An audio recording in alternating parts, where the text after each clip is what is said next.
हे guys, welcome back once again दोस्तों। आज की कहानी जो एक्सप्लेन करने जा रहे हैं उसका नाम है डंप मनी, जिसमें हम देखेंगे कैसे एक मामूली सा लड़का सिर्फ शेयर मार्केट से रातों रात बेलनर बन गया। हेनरी गेव नाम का आदमी जो कि H1 कंपनी का ओनर है, उसकी कंपनी में असल में शेयर मार्केट में उन छोटे मोटे इन्वेस्टर का पैसा लगाती है जो कि जल्दी ज्यादा कमाना चाहते हैं, और इसी के कारण वो उन पैसों को डुबा देते हैं। पर गेव की नेटवर्थ $400 मिलियन है। इतने में उसके पास उसके बिलियनियर दोस्त स्टीव कविन का कॉल आता है, जो उसे कहता है कि क्या तुम्हें पता है कि गेम स्टॉक नाम के शेयर की मार्केट वैल्यू 100 से ऊपर हो चुकी है। ये सुनकर उसके होश उड़ जाते हैं, इसीलिए वह फौरन अपने ऑफिस जाता है। तब उसे वहां समझ आता है कि कोविन सच बोल रहा है। पर वही अकेला नहीं था, बल्कि उसके साथ साथ और भी कई लोग थे जिन्होंने इस स्टॉक में पैसे लगाए थे। वह सभी हैरान हो जाते हैं कि ऐसा कैसे हो गया। थोड़ी देर बाद कि फिर से कोविन को कॉल लगाकर इसके पीछे की वजह पूछता है, तो वह बताता है कि हेनरी नाम का लड़का जिसका रोअर किटी नाम का यूट्यूब चैनल है, मार्केट में कौन आ गया, क्योंकि अभी के टाइम पर शेयर मार्केट के असली बादशाह तो वही दोनों हैं। अब ये जानने के लिए हमें चलना होगा 6 महीने पीछे, जहां पर हम हेनरी को मेट्रो में ट्रेवल करते हुए देखते हैं, जिसकी रोअर किट नाम का यूट्यूब चैनल है, जिसमें वह लोगों को फाइनेंशियल एडवाइस देता है।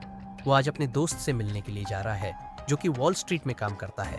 वो उसे कहता है कि तुम ये सब स्टॉक में पैसे लगाना छोड़ दो, वरना बर्बाद हो जाओगे। तो हेनरी बताता है कि उसने $3000 के शेयर खरीद रखे हैं। अब ये सुनकर वह हैरान हो जाता है, क्योंकि वह ऐसा कुछ करेगा उसे बिल्कुल भी उम्मीद नहीं थी। इसीलिए वह उसे सुनाता है कि अभी तुम्हारे पास खुद का घर भी नहीं है, किराए पर रहते हो तुम दिन में एक टाइम खाना खाकर गुजारा करते हो। देखो, मजाक मत करो, मुझे ये मुमकिन नहीं लगता। तब हेनरी अपना फोन निकालकर दिखाता है, जिसमें शो हो रहा था कि वह $3000 का शेयर होल्डर है, और ये शेयर उसने गेम स्टॉप नाम की गेमिंग कंपनी में लगाए मजाक बनाता है कि इसने एक ऐसी कंपनी में शेयर खरीदे हैं जिसका नाम तक लोगों को पता नहीं है। फिर हेनरी हंसता है और वहां से अपने घर आ जाता है। मतलब उसके दिमाग में कुछ बड़ा चल रहा है। वेल गाइज, ये समय चल रहा है कोविड का, इसीलिए शेयर मार्केट और बिजनेस सभी चीजें डाउन है, जिसमें स्टॉक मार्केट भी शामिल है। अब हेनरी घर आ जाता है, जहां वह चुपचाप बर्तन धोने लगता है। तभी उसकी वाइफ क्लारा उसके पास आकर पूछती है, क्या किसी ने उसको कुछ कहा है?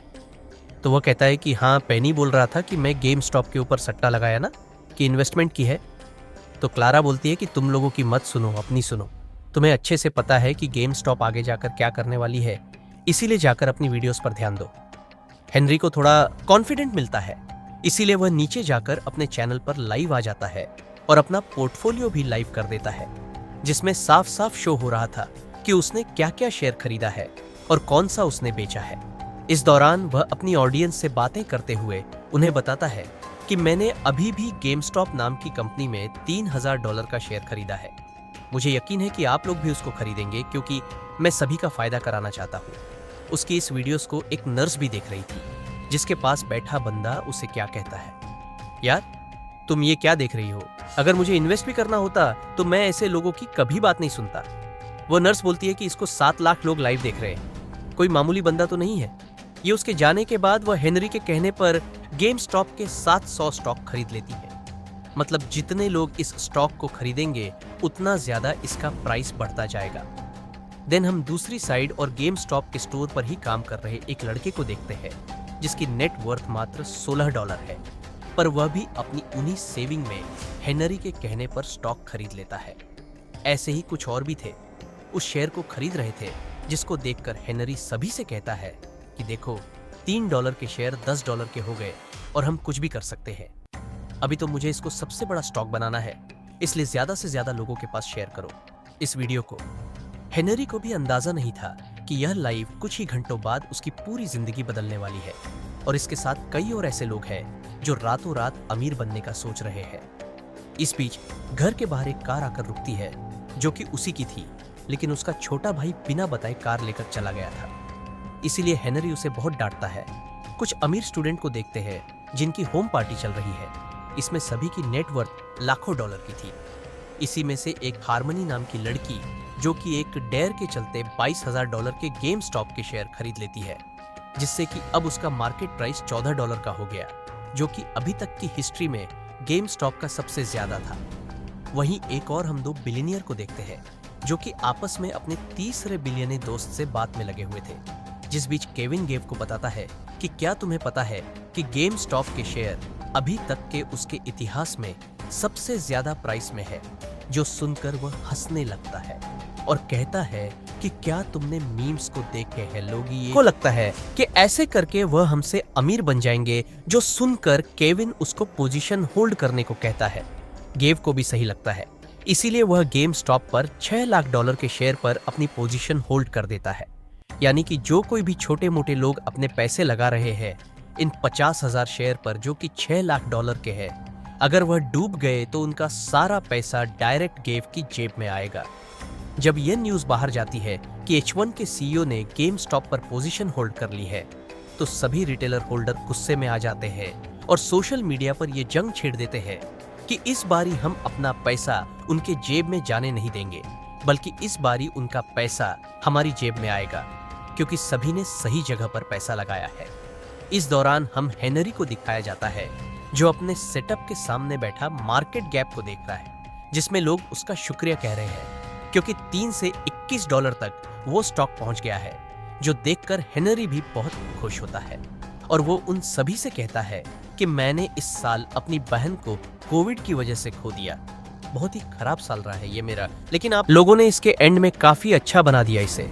और उसकी यह वीडियो वह नर्स भी देख रही होती है जो अपनी पोजीशन को इंक्रीज कर देती है, यानी कि कुछ और शेयर को खरीद लेती है। और वहां हारमनी और उसकी दोस्त इसके बारे में बात कर रहे होते हैं, क्योंकि हारमनी अभी $900 के मुनाफे में थी, जो देखकर उसकी दोस्त कहती है कि तुम्हें इसको सेल कर देना चाहिए, लेकिन वो उसे बताती है कि वह ऐसा कभी नहीं करेगी। उसके डैड ने अपनी पूरी जिंदगी की सेविंग वॉल्फ स्ट्रीट में लगा दी, लेकिन कुछ बड़े H1 कंपनी जैसे हमारे जैसे छोटे लोगों के पैसों को अपनी जेब में रख लेते हैं। जैसे अभी H1 ने पोजीशन होल्ड कर ली, उस टाइम भी उनके साथ वही हुआ और इस होल्ड के कारण शेयर दोबारा से तेजी से नीचे आ गया और वह पूरा बर्बाद हो गया। अच्छी जिंदगी से एक बुरी जिंदगी पर आ गए वह, जिसके चलते उनकी एक दिन मौत हो गई। पर मैं ये गलती नहीं करूंगी, मुझे उन लोगों का पैसा चाहिए जिन्होंने जानबूझकर इस पर होल लगाए। सीन कट होकर पहुंचता है रॉबिनहुड नाम की कंपनी के सीईओ के पास और इनकी नेटवर्थ $1 बिलियन थी। रॉबिनहुड सेम वही काम करती है जो काम इंडिया में जरोदा जैसी कंपनीज करती है, रिटेलर को एक आसान तरीका प्रदान करवाना, एक प्लेटफॉर्म तैयार करके देना जिससे वह अपने पसंद के कोई भी शेयर एक टैब के जरिए खरीद सकते हैं।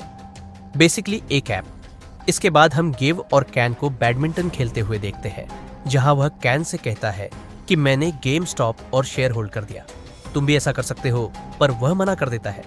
तब गेव कहता है कि मुझे तो ये समझ नहीं आ रहा कि कौन बेवकूफ है जो इसे खरीदे जा रहा है। देखना, आखिर में सारा पैसा हमारा ही पास आएगा, हम और अमीर बन जाएंगे। मैं तो आज ही अपना होल्ड और बढ़ाने जा रहा हूँ, धीरे धीरे करके समय के साथ। अब देखते देखते वह शेयर जो सिर्फ $3 का था, वह अभी के समय में $65 का हो चुका है और इसकी न्यूज पूरे अमेरिका में आग की तरह फैल जाती है। पर अभी भी किसी को हेनरी के बारे में नहीं पता, सिवाय उसकी ऑडियंस के। एक दिन हेनरी का छोटा भाई उससे कहता है कि अब तो उसे $11 मिलियन का प्रॉफिट हुआ है, क्यों ना तुम इसको बेचकर अच्छा प्रॉफिट कमा लो। तो वह कहता है कि मैं ये नहीं करने वाला हूँ। तब क्लारा भी कहती है कि 11 मिलियन बहुत ज्यादा होते हैं, बेच क्यों नहीं देते। पर एंडरडी का कहना था कि अभी वह शेयर और बढ़ेंगे, इसीलिए वह सभी अपनी ऑडियंस को भी कहता है कि कोई भी इसे मत बेचना। आखिर ये स्टॉक कितना ऊपर जाएगा गा जाने के लिए। अगला भाग देखिए। अगर वीडियो अच्छी लगी तो इसे लाइक करें और सब्सक्राइब करें। इस वीडियो को देखने के लिए धन्यवाद।